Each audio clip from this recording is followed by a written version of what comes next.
Canada के दो टुकड़े होने जा रहे हैं और बहुत ही जल्द इसको लेकर होगा एक रेफरेंडम यानी कि जनमत संग्रह और उसके बाद बनकर आएगा एक नया देश जिसे आप अल्बर्टा के नाम से जानेंगे। और ये कोई छोटा मोटा देश नहीं होगा, बहुत ज्यादा अमीर होगा, अरब के कई सारे अमीर देशों से भी ज्यादा अमीर।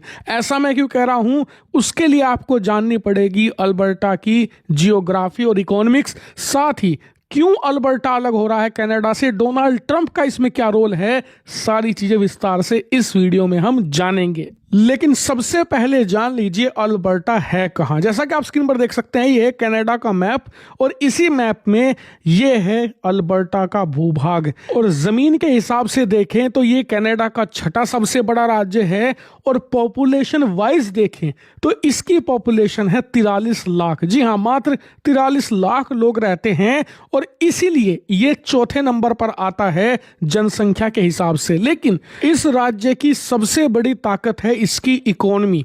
आप जानकर हैरान होंगे कि इस अकेले राज्य की खुद की इकोनॉमी 300 बिलियन डॉलर से भी ज्यादा है। एग्जैक्टली बताऊं तो करीबन 320 बिलियन डॉलर है अल्बर्टा की इकोनॉमी, यानी कि पाकिस्तान की टोटल जीडीपी से भी ज्यादा है अल्बर्टा की इकोनॉमी। और हर साल ये 4 से लेकर 5% की ग्रोथ के साथ, और याद रखिए ये तब है जब पाकिस्तान की पॉपुलेशन 22 करोड़ है और इस राज्य की 43 लाख, तब जाकर ये राज्य इतना तेजी से ग्रोथ कर रहा है। लेकिन इतना अमीर राज्य होने के पीछे कारण क्या है, तो कारण है कच्चा तेल और गैस के अकूत भंडार। जी हां, इस राज्य के पास भारी मात्रा में ऐसे भंडार हैं और इसीलिए डोनाल्ड ट्रंप चाहते हैं कि ये राज्य कनाडा से टूटकर मिल जाए अमेरिका में। और इसके लिए ट्रंप ने एक पुराना हथकंडा भी अपनाना शुरू कर दिया है। दरअसल कनाडा की जो खुद की इंटरनल पॉलिटिक्स है वो बहुत ज्यादा मुश्किल है, खासकर कि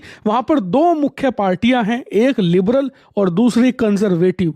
लिबरल को ऐसा मानिए जैसे भारत में कांग्रेस और कंजर्वेटिव को ऐसा मानिए जैसे कि भारत में बीजेपी पार्टी।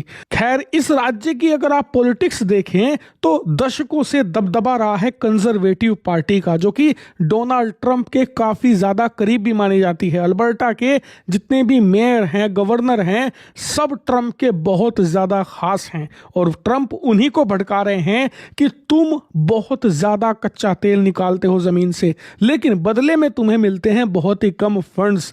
ज्यादातर जो पैसा है इस कच्चे तेल का वो कनाडा के दूसरे राज्यों को मिलता है, तुम्हें कुछ नहीं मिलता। इसीलिए अल्बर्टा को कनाडा से अलग हो जाना चाहिए। अगर अलग होंगे तो 43 लाख लोगों के हाथ में 300 बिलियन डॉलर से ज्यादा का खजाना आएगा। तुम अपने खजाने को खुद कंट्रोल करोगे, जिसे चाहोगे जिस कीमत पर चाहोगे बेच सकोगे और उस पैसे का इस्तेमाल कैसे भी करो। 43 लाख लोग हैं, सबके हिस्से में मोटी रकम आएगी। इसीलिए वहां के लोगों को पैसे का लालच दिया जा रहा है।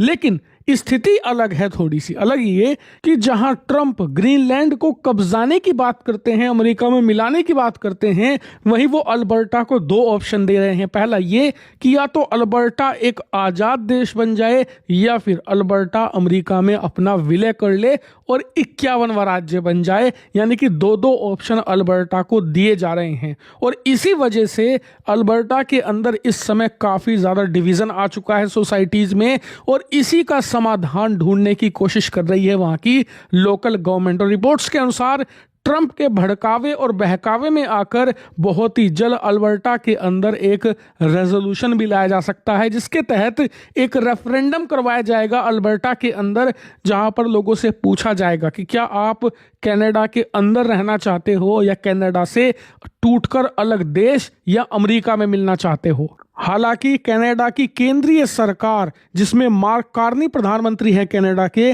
वो इस रेफरेंडम का विरोध कर रहे हैं और कह रहे हैं कि ट्रंप कनाडा की सॉवरेनिटी की रेस्पेक्ट करें और हमारे जो सेपरेटिस्ट लोग हैं जो कि कनाडा को तोड़ने की कोशिश कर रहे हैं उन्हें हवा और सपोर्ट देना बंद करें, वरना इसके परिणाम गंभीर होंगे। यानी कि आने वाले समय में कनाडा और अमेरिका के बीच अल्बर्टा एक बहुत बड़ा विवाद बनने वाला है। लेकिन बात करें जनमत संग्रह की कि अगर कल को जनमत संग्रह हो जाए तो उसका नतीजा क्या होगा, तो इसी को लेकर हाल ही में कनाडा के कई न्यूज चैनल्स ने सर्वे करवाए हैं, जिसके नतीजे कुछ ऐसे हैं जिसमें 45 से लेकर 48% लोग कनाडा से अलग होना चाहते हैं और करीबन 50 से 51% लोग कनाडा में बने रहना चाहते हैं। ये अल्बर्टा के लोगों का ओपिनियन मैं आपको बता रहा हूं जो फिलहाल है, यानी कि भले ही फिलहाल कनाडा आगे हो इन जनमत संग्रह में, लेकिन मार्जिन बहुत थिन है।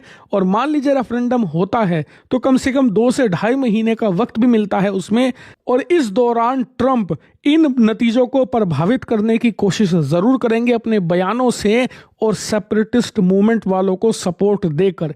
और इसीलिए कनाडा को इस समय बहुत ज्यादा सतर्कता बरतने की जरूरत है, क्योंकि आने वाले कुछ महीने कनाडा प्राइम टारगेट होगा डोनाल्ड ट्रंप का, और इस दौरान हर बड़ी घटना की जानकारी हिंदी नॉलेज शो आपको देता रहेगा। इसीलिए चैनल को सब्सक्राइब कर लेना।